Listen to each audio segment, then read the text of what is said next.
no fear about any worries.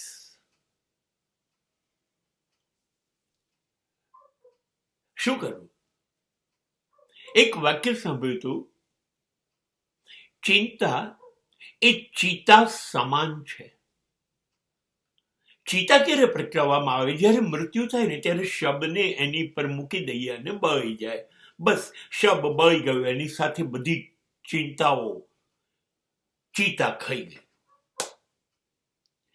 પણ આ જે ચિંતા છે ને, દરેક ક્ષેત્રની, એ સમાજની હોય, વિકાસની હોય, કમાણીની હોય, પ્રેમ મેળવવાની હોય, કુટુંબ જાળવવાની હોય, અરે બાપરે, કયા ક્ષેત્રની ચિંતા નથી હોતી.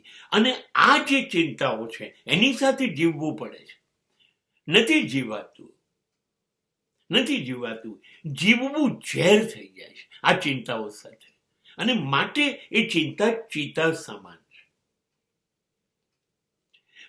મને દેવાનંદનું એક ગીત બહુ જ ગમે છે, मैं जिंदगी का साथ निभाता चला गया, हर फिक्र को धुएं में उड़ाता चला गया. બસ આ છે ને, this is a golden rule.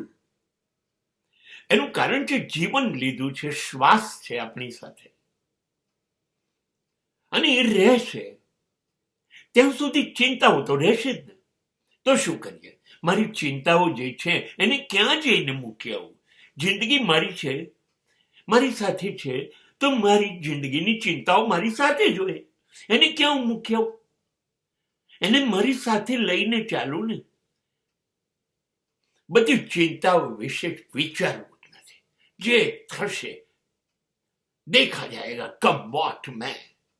શું કરશે? ચિંતા કરશે શું? બદનામ કરશે, બરબાદ કરશે, અરે વધુમાં વધુ મોત આપશે. આનાથી વધારે શું? વધુ શું કરી શકશે? મર્યા પછી તમે મારું શું કરશો? તો હું જીવું છું, તો હું શા માટે ચિંતા કરું? જીવું છું ત્યાં સુધી બધી ચિંતા ઉડાડી દઉં નહીં. સભાન રહો એ બાબતમાં, એના ઉકેલ માટે પ્રયત્નશીલ રહો, પણ ડરી ના જવું. જો ડર ગયા વો મર ગયા. ડર કે આગે જીત.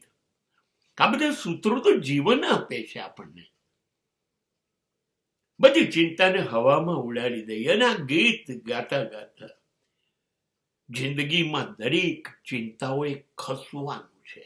કશું સ્થિર નથી. સમય સતત બદલાય છે. સુખ કે દુઃખ કશું કાયમ નથી. એક જશે ને બીજું આવશે. આ ક્રમ ચાલ્યા જ કરો.